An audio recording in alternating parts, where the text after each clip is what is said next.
All right, how's it going, my magnificent sons of bitches? And I've decided I was going to come back today and do a video and explain exactly because I've said this a lot and I've said this all over the internet to anybody who wants to listen to it that as far as like revelations go, we're actually probably well past the point of the and we are dangerously approaching the sixth seal. So I wanted to go over and exactly go over the reasons why I believe that we've already been through the first five seals, that we've already been through the beast, and why we're heading into what I think is going to be ultimately the collapse of globalism as you know it, the current system that you know it, and why things are going into go into a different direction now. When you look at the internet right now, it's completely different from what it was in 2013, 2010. I would say that the apocalypse probably started in the 90s, to be honest with you. With the invention of the internet, probably about the mid 90s is when the apocalypse actually started. It was already, the foundation was being laid. And for what was to come and whatnot such as not a time and whatnot. But we see the ultimate horrors of a lot of these secular institutions, whether it's religious or not. Uh, how really at this point in time, humanity is incapable of, ruling over humanity, and that's just the way it is. It'll always be a warring faction, and I think we've come to that conclusion right now. We were probably have come to the conclusion a long time ago. And now we're kind of getting to that point to where it's going to be like fight, fuck, or get the hell off the fence. So I want to go ahead and go in to some of the things that I've said before. I've said them on Stephen Rose's podcast. I've done podcasts on them. And mainly, whenever I put these videos out there, right, when I do these videos, I'm putting it out there for posterity purposes. I'm not doing it for any kind of views. You're not going to see any commercials. Maybe next time, Stephen. And in fact, we can do this on your channel, to be honest with you. And in fact, we can co-stream now, to be honest with you. But, because I tell you what, you go ahead and research this. You look this up. You go ahead and find something, you go ahead and find this out for yourself. Don't just listen to what the fuck I'm saying. I want you to do your own research and see what your conclusions are. Instead of me just coming out here and giving another lecture and lecturing you, I want you to go back and double check exactly what the fuck I'm saying. But with that being said, so we'll set this stage up, right, from the beginning. Let's go ahead and start back, really at the end of the day, from the Garden of Eden, right? Whenever God kicked out, basically what happened was we already understand the story. We understand the story of the Garden of Eden. You know what I'm saying? We understand exactly what happened whenever, Eve. And there's a difference, like, you hear the social justice warriors and shit like that that'll sit there and tell you, hey, it's a misogynist book and it was all Eve's fault and it's all written by men, whatever it is. There's a reason why the Bible is very explicit on why women should fall under men.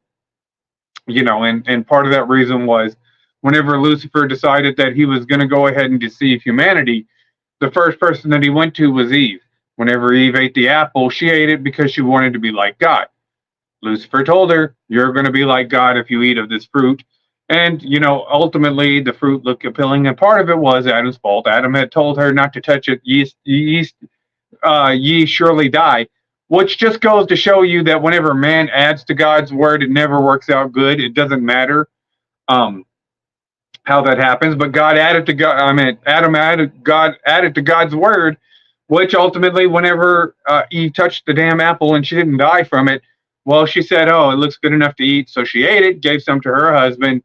Thus, they were, banished from the tree of life. Basically, they still lived in the garden, but they would surely die, just like God had said that they would. And ever since then, man has been having to deal with death. However, one of these individuals was kicked out, a guy by the name of Cain, who ended up killing his brother. Now, this is where Like when you look at Lucifer, when you look at Lucifer and how he rebelled against God, we see exactly Cain does the same exact thing. And in fact, Lucifer and Cain are essentially the same person. You know what I'm saying? They are arrogant. They think that they're better. They think that they deserve worship. They think that they're on the same level of a creator. Thus, Cain was banished after killing his brother from the Garden of Eden. So all of a sudden, Cain comes out. We read in the Bible that he starts civilization out there, naming, cities after his kids and progeny and all this other bullshit that Cain ends up doing. And so he starts off early civilization outside of the Garden of Eden. And yes, whenever we look at the Bible, they say Cain and Abel, and where did his wife come from? Yes, Adam and Eve probably had other kids. You know what I'm saying? The Cain and Abel were just, essential. They were the ones after they were already, banished from the tree of life, basically. So, you have Cain starting up early civilization. You still have people living in the Garden of Eden. Adam, Eve, Seth. They still had two competing civilizations out there. And, Cain and his descendants were starting up early civilization. And ultimately, at some point in time, the descendants of Seth, which were still living in Garden of Eden type conditions, which would have been far superior to what we have today, ended up going out and breeding with the descendants of Cain. This is whenever they say the sons of God went out and saw the daughters of men and saw that they were fair. This is exactly what it was referring to. So all of a sudden, you had all of these people growing up in the conditions of the Garden of Eden, which would have probably had a hell of a lot more oxygen, a lot more nutrients. They were a lot stronger. They were growing up to be a lot. Where the descendants of Cain were probably a little bit more weaker. They were probably didn't have the same kind of conditions, living environments as they had in the Garden of Eden. So you had all of these, sons of God going out reproducing with it. So you had a lot of wickedness all of a sudden enter the world. And ultimately, God decided he was going to go ahead, flood the world. In the world, he was sorry he created men. And then he would go ahead and start over with a guy named Noah. Now, between this point in time, whenever Noah went ahead, went on the ark, and by all means, mathematically, logically, rationally, pragmatically, the flood story, Noah's Ark, is a hell of a lot more believable than anything that you're going to get from atheism. Well, starting from the first single cell, the systematic universe, the celestial bodies, as they like to sit there and call them, and how they're configured. This all had to take place. It all had to be designed intelligently and, fine-tuned for us to exist. So I don't really care to hear any arguments from any atheist, because I consider your arguments null and void until you actually have real science besides the fucking bullshit that you decide you're going to come out there and say. But I don't give a fuck if you go out there and say it, because I know it's a joke, and I know that people are slowly but surely starting to recognize the discrepancies that is in evolution and is in pure atheism. Not only the discrepancies in the science in and of itself, but the practical, the morality side of nihilism and complete and utter adulterated atheism. I understand that people are starting to wake up and starting to understand that there has to be some sort of morality, regardless. These guys have to be held accountable. You know what I'm saying? So, we go on and we come to Noah, right? Noah starts over. Basically, at some point in time, Noah places a curse on his youngest son, Ham. And ultimately, this is where you get the Babylonians from. You go back, read the Bible. I put links, Bible links. I want you to go and check them out in the description of this video, so you can go back and double check what the fuck I'm saying myself. Don't just sit there and say, oh, yeah, like the dispensationalists do. Go back and check the shit that I'm saying. See if you can find out something different. See if you come up with something different. But I guarantee you, it's going to be kind of fucking hard. So what we end up having is now we have the setup for the Babylonians. And so we what ends up happening is they set up the new, essentially they are similar to the Canaanites that were before. They came before them.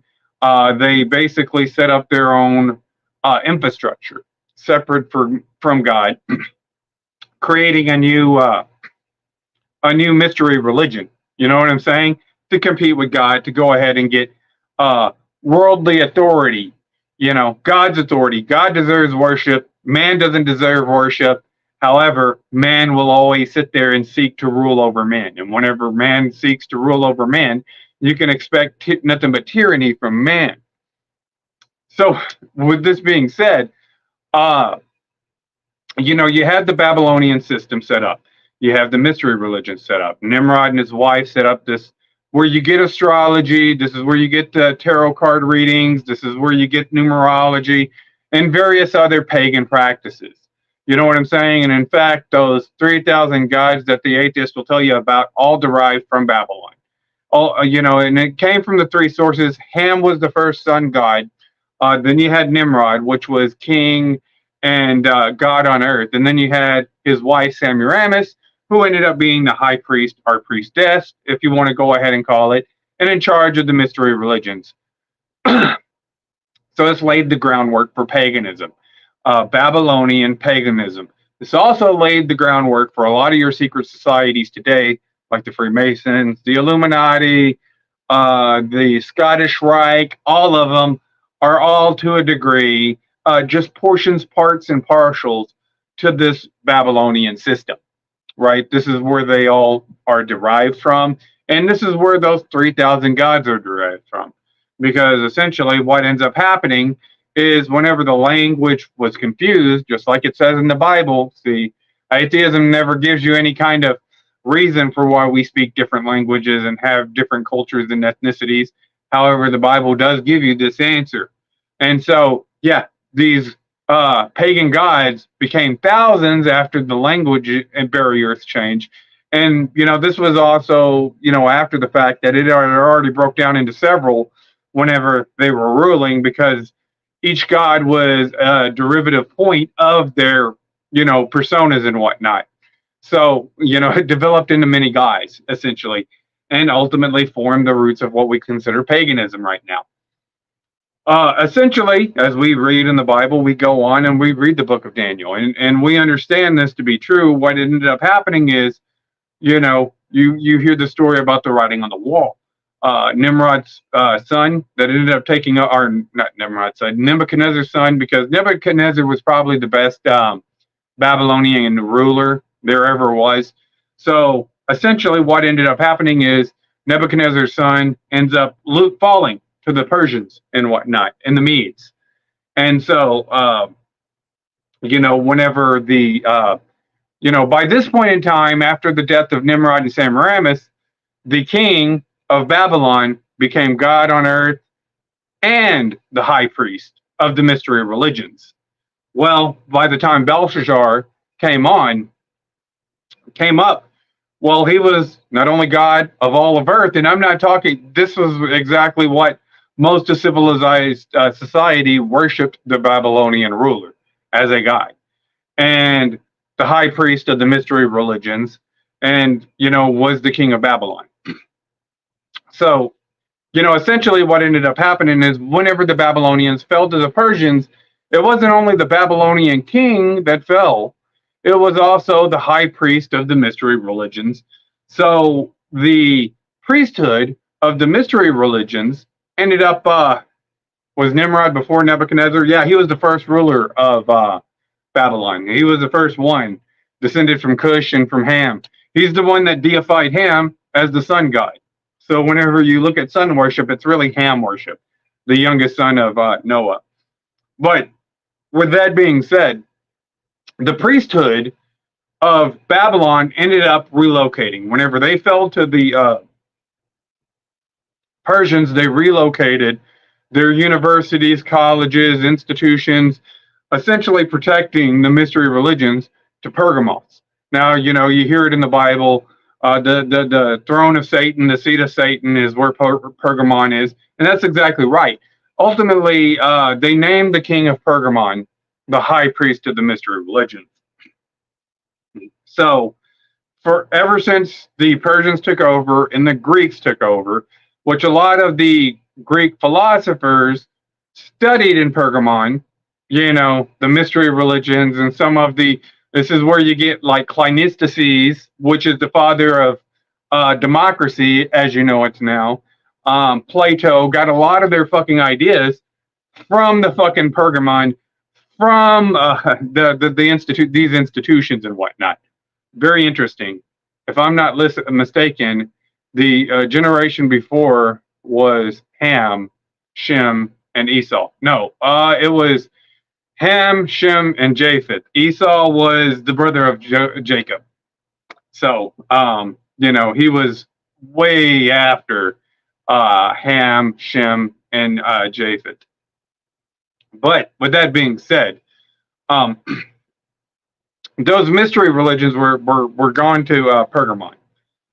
They had a heavy influence, and this is where you get a guy named Philo, which actually was the guy who ended up trying to interpret Hebrew scriptures. This is where you get a lot of the shit from the Talmud and stuff, and to go ahead and line up with the Greek philosophers and shit, and their certain degree of paganism.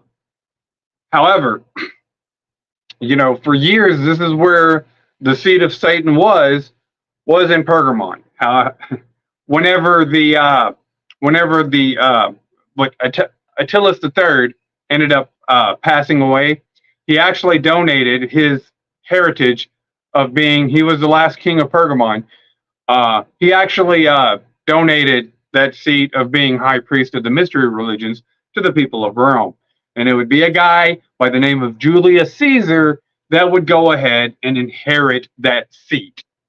So we understand now how that old seat of Babylon was now incorporated into the Roman Catholic society and whatnot.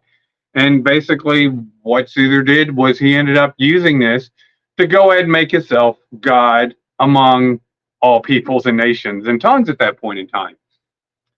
So when you go back and you look at Daniel and you go back and look at the book of Revelations, there's the same revelation. Whenever they're talking about the four beasts, the dragons and whatnot, they're the same revelations. It's all about the same empires. It's all about the Babylonian Empire, the Persian Empire, the Greek Empire, and the Roman Empire, which would be the last empire. And so, like, when you go back, and like I said, all of these scriptures are in the description, so if you want to go ahead and check them out, double check what I'm saying, you can go back and check them out. We understand from Revelation 17 that whenever you're talking about a sea, you're talking about the multitude of nations, peoples, and tongue. 9 times out of 10, what you're ended up talking about is Europe as a country, or the old Roman Empire, the Holy Roman Empire. This is what we're talking about, the multitude of nations, peoples, and tongues. It says it right there. The Bible interprets itself that this is exactly what the sea is. So if the sea is a multitude of nations, peoples, and tongues, the earth would be just the opposite. It would represent the wilderness, not so much diversity, more of a, uniform as far as like society. There's not much diversity into it whatsoever. So we can pretty much go ahead and tell that whenever it explains that a dragon would rise out of the beast, we understand that we understand that this beast represents a government and government powers. This is always what these animals, whenever we look at Revelations, we understand that the lion is Babylon. We understand that the bear is Persia. We understand, and this is from any kind of, so anybody who is going to go ahead and explain Revelations to you, they'll tell you exactly what this means. The leopard was Greece, and we understand that the dragon is kind of Rome. That's what it is. And so we know that a dragon rises out of the sea. It says this right here. It has 10 horns, 7 heads and 10 horns, meaning that it's probably going to be the 7 hills. Yeah, and it's the same thing with the statue too. And Daniel goes on to explain how these are the kingdoms that would rise up after Babylon. So we know this to be the case. This isn't just me making it up. This is exactly what this is. So, you have a dragon rising out of the sea with 7 heads and 10 horns. 7 heads being the 7 mountains of Rome and whatnot. They want to go ahead and make that crystal fucking clear. The 10 horns end up being 10 kings, which we understand the Bible goes ahead and makes that specifically clear. And of course, these are the 10 barbarian tribes. I think it was the Franks, the Burgundians, the Anglo-Saxons, which you already know. The Suevi, the Burgundians, Franks. Did I say the Franks? I'm not sure. But you had 10 of these barbarian tribes, with 3 of them plucked up, just like it said in Daniel. Whenever Daniel says that 3 of them were plucked up by the roots, would be the Ostrogoths, the Vandals, and the Eruli, all plucked up by the roots after Justinian, which gave rise to who? The papacy. Now, as I've already said, the throne of the papacy was originally the throne of Caesar. The throne of Caesar was originally the throne of the Babylonian kings and rulers and whatnot. So ultimately, the papacy sits on the throne of the old Babylonian Empire. It hasn't changed. This is exactly where the power of the papacy was derived from. It was inherited from Caesar, and you've always had that leader. So whenever they say, "Oh yeah, you know what? The Catholics, they're Christians," they're not Christians. They're actually remnants of the old Roman Empire, of the paganism. That's why they have these pagan saints and whatnot. So we're already past. We understand that a deadly wound would happen. That the beast, the Antichrist, which means another Christ, which is exactly what the papacy would be. The vicar of Christ, which is basically he understands his position and role in society. That he would be given a time dividing of time, which is 1,260 days. However, it's funny because this is one thing whenever I go to church and they said he would be given 2.5 years, how come whenever it says that it's going to a time and dividing of time and it's 2.5 years, then it's 2.5 years. But whenever it says a week, then that means 7 years. That doesn't make any fucking sense. If you either need to be universal about the shit or you need to go ahead and distinct why this means one thing and the other means the other. However, it's 1,260 years, just like it says in the Bible, each day for a year, as they've promised in scriptures that each day would be for a year.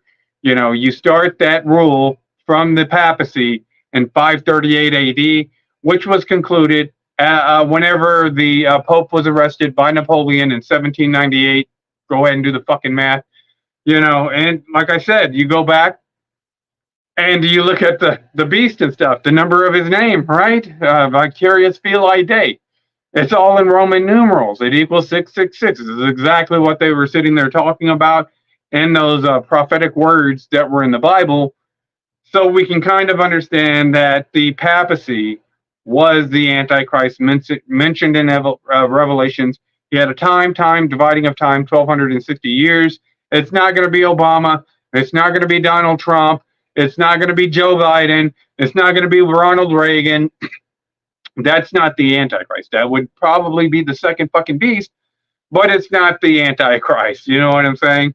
So everybody's like, "Oh yeah, Donald Trump is the Antichrist, and he's going to bring in," because they're all waiting for some left behind bullshit. Well, we go back into Revelations and we get into that second beast, which is a beast rising out of the earth with 2 horns. Separation of church and state. Anybody? That speaks like is a lamb-like beast, which is a Christian-like nation, but speaks like a dragon. Now we go ahead and understand.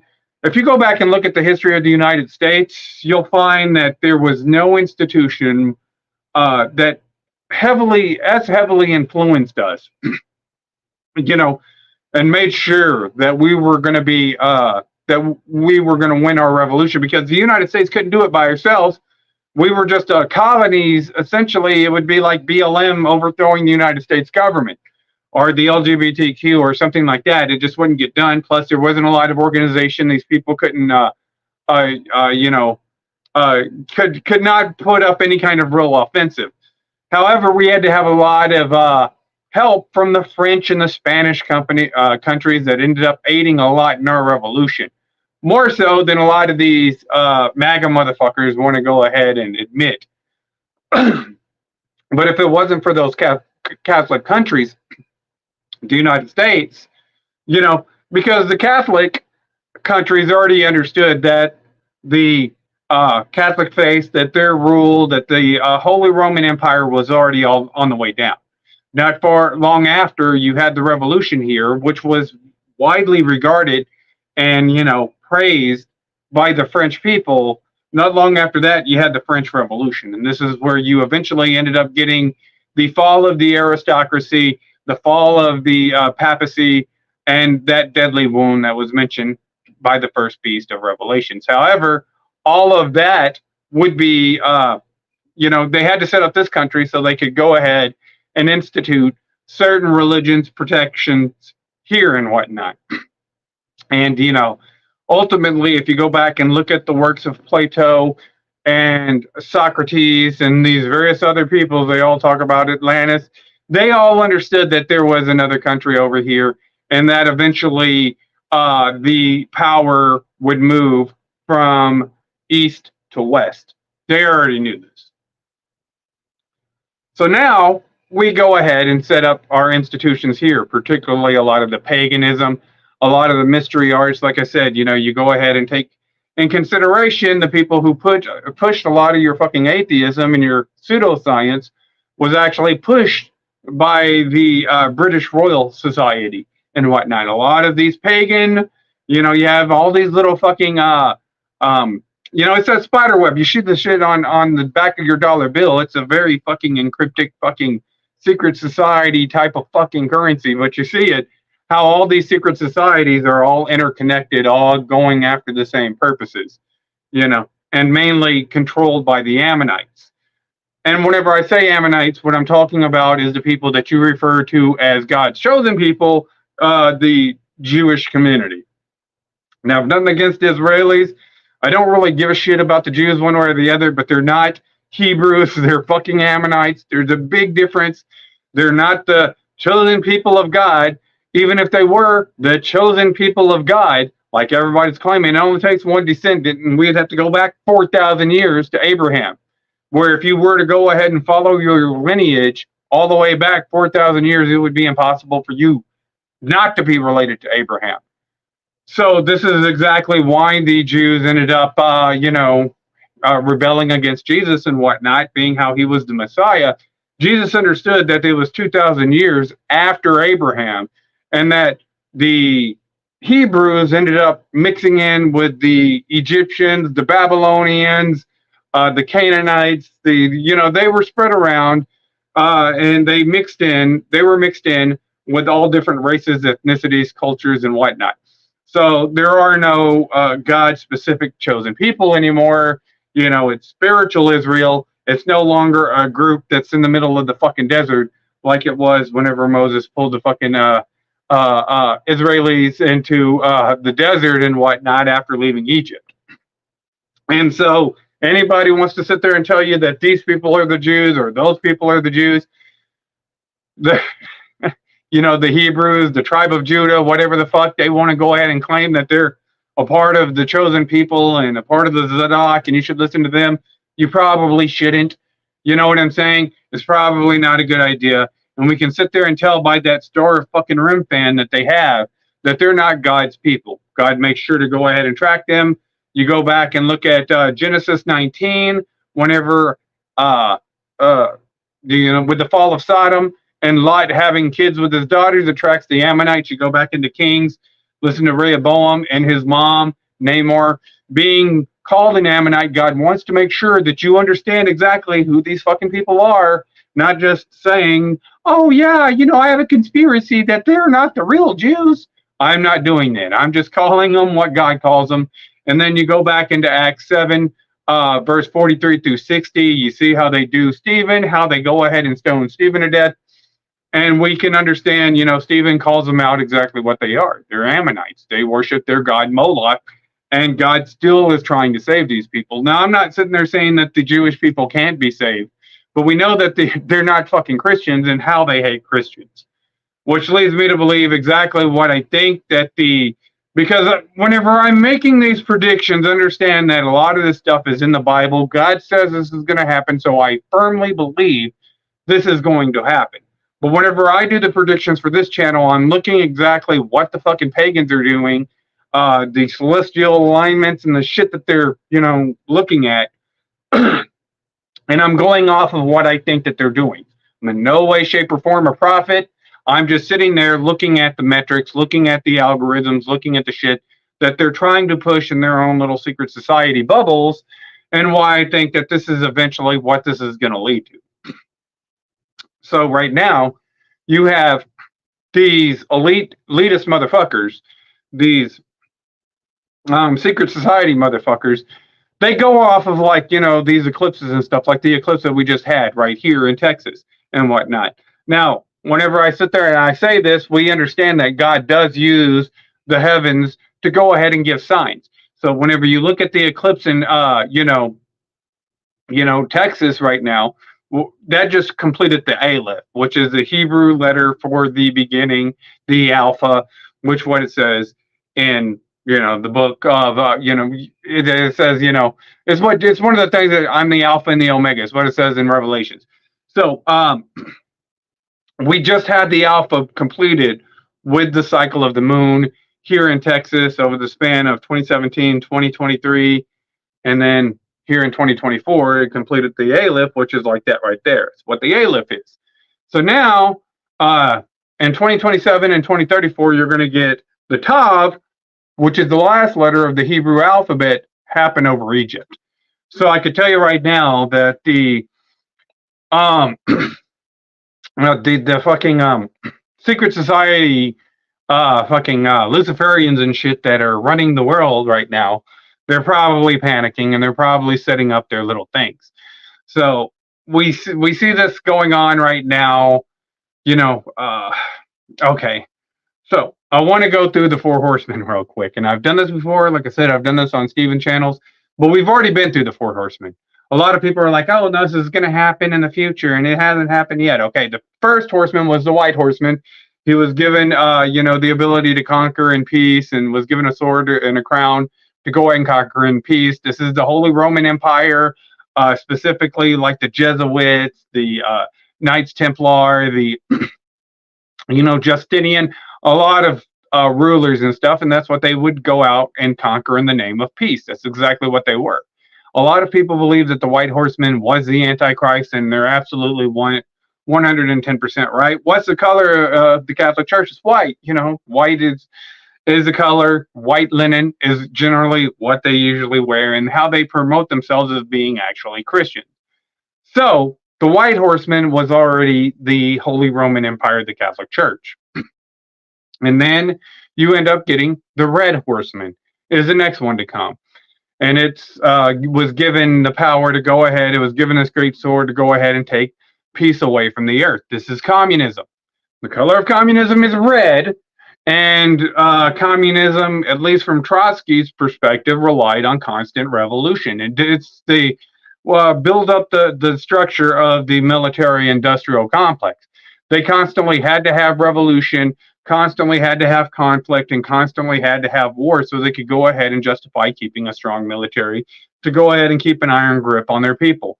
You have to keep constantly, perpetually keep your guys trained into killing and whatnot so they could go ahead.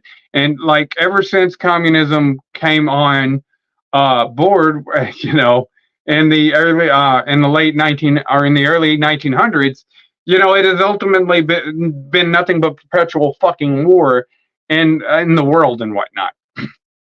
And so you look at Mao and you look at Lenin and you look at Trotsky and you look at Stalin and these other absolutely fucking crazy, absolutely tyrannical, and that's what it is. So it's always constantly been just unrest and unsettling. So we understand that communism is that Red Horseman that's mentioned in the book of Revelations as that Red Horseman. So then you have the Black Horseman. And this is fascism. The color of fascism, back whenever I was in school, this is always the way they would explain it, was that the red was for socialism, which is just a lighter form of communism. The red was for socialism, but the black in that swastika on the Nazi flag was for fascism, because they had a fascist government. And what does a fascist government do? Our government right now is fascist. Our government is fascist. When you have an income tax, whenever you're able to go ahead and use a tax to go ahead and control an economy, this is what we consider fascism. A fascist allows a private economy, private people to participate in the economy, but government regulations to go ahead and, keep certain markets so don't hurt the oil and the wine and whatnot. Whenever you have one of these commodities, whether the oil or the wine, it's disastrous for your economy. And, you look at it and it's that military industrial complex where they're sitting there putting sanctions on places, where it's causing a lot of famine in certain areas and whatnot for other nations to go ahead and accumulate wealth off of these other nations. So we understand that the Black Horseman ultimately is fascism. So we've been in the pale horse ever since 1945, which is fucking globalism. Pale blue, powdery blue, white fucking flag and shit. This globalism uses all of these governments to go ahead and control and wreak havoc all over the world. So we've already been through the first four horsemen. The fifth seal that is going to be open is the Patience of the Saints, which is where we're kind of at right now. Ultimately, a lot of people understand that there's something wrong with the world right now. That these certain people right now that are more like a fucking pestilence, and that at some point in time we're going to have to sit there and deal with this shit. But we're being patient. We're allowing as many people on these platforms and participating in this to go ahead and fix themselves as much as they can. That way, whenever it comes time to their fucking judgment, they can't sit there and say, oh, well, we just need another chance and we didn't know. No, they've been given every opportunity to go ahead and fix their ways. And this is why you're never going to get a perfect world. This is why communism is not going to solve all your fucking problems. Socialism isn't going to solve all your fucking problems. $15 an hour minimum wage isn't going to solve any fucking thing, because it can't cure a fucking heart. You can make all this money that you want to. So, I see right now what I expect the fucking, Luciferians that are in charge right now, the fucking pagans that are running this, that are sitting on the seat of Babylon, all these secret society and mystery religion motherfuckers looking at the heavens and the earth. I think that they're making one last play to go ahead and try and get worship set up for themselves. They understand that their time is probably short. So I see they're trying to push that Albert Pike thing again, which is the 3 world wars. Basically the First World War would be to foment the differences between fascism and communism. The Second World War, the First World War would set up the state of the communism and the aristocracy, basically to cause revolutions and to implement communism. The second one would be to foment the differences between communism and fascism. The third one would be to go ahead and annihilate simultaneously the Christians and the Muslims and whatnot, with the last one being going after the fucking atheist and the nihilist. Ultimately, I think that the atheist and nihilist ended up dying because of the fucking commie cough. That's what I think. I think that the first fucking death in the fucking COVID outbreak bullshit was the fucking science. All other deaths were just, random at that point. But the science was the first one, because a lot of the shit that they were sitting there and the fear mongering and the shit like that, there's no real confidence in the science anymore. There's no real confidence in the healthcare. So, ultimately, that was supposed to be the last one. Now they're trying to desperately go ahead and push this conflict between the Muslims and the Christians, but they're finding it pretty fucking hard to go ahead and push this conflict. Because the Christians and Muslims, they're kind of tired of being used as pawns. And, you know, for the most part, the Christians looking at the Muslims looking at Christians, like, why are we going after each other? And in fact, the fucking people, the Ammonites, the people that are called Jews, they absolutely hate the fucking both of us. So why would we go after each other?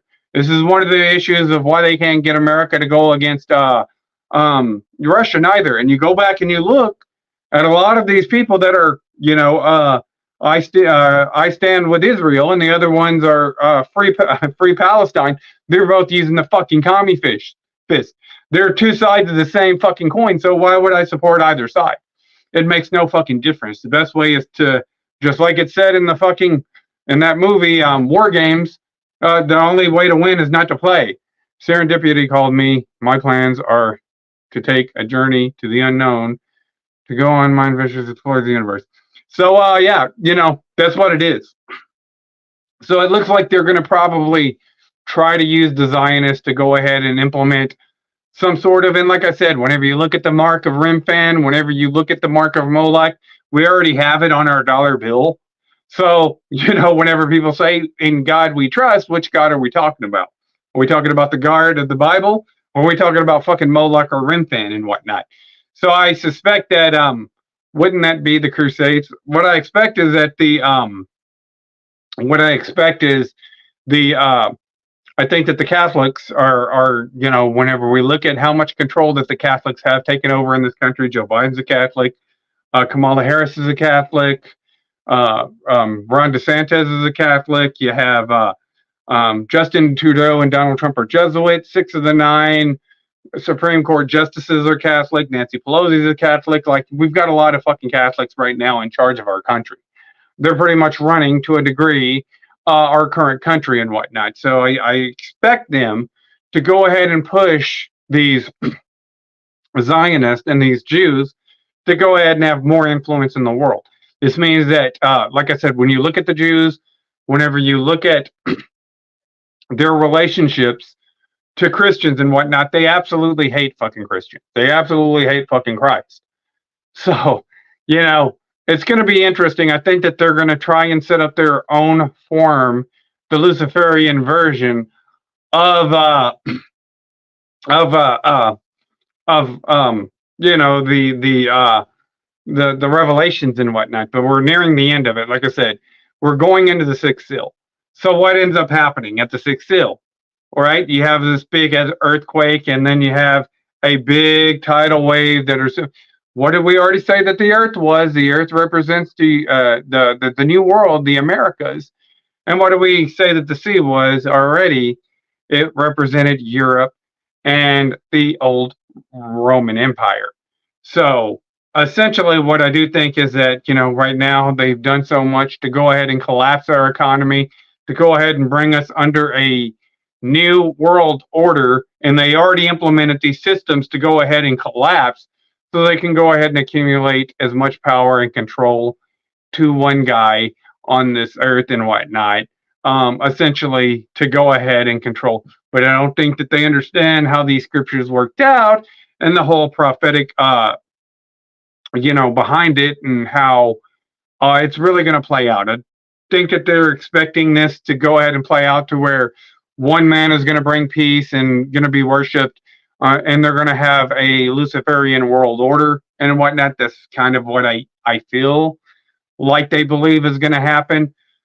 But with all these institutions collapsing, whatever happens in the United States is going to ultimately spread throughout Europe and these other countries.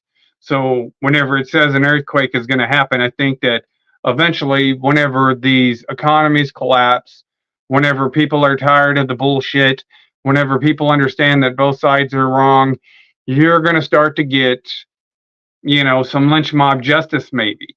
It's going to be absolutely fucking crazy. And if you go back, read the fucking 6th seal, how all these kings and rulers run up into the mountain because of the wrath of God, I think that that's going to be something similar to what's going to happen in society, is that society is going to realize that these people that are in charge, that have been in control and in heavily influencing the world, are not doing so in your best interest.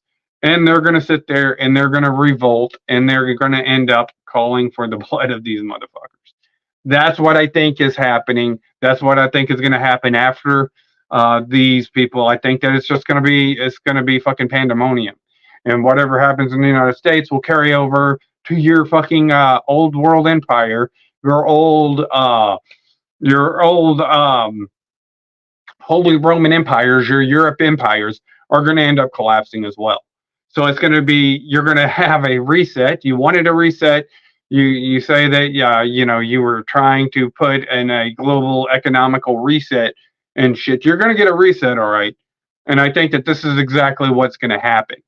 So anyways, I'm going to go ahead and wrap this video up. You people tell me what you think. Like, sub, do the shit YouTube tells me to do to get over. And for now, I'm out.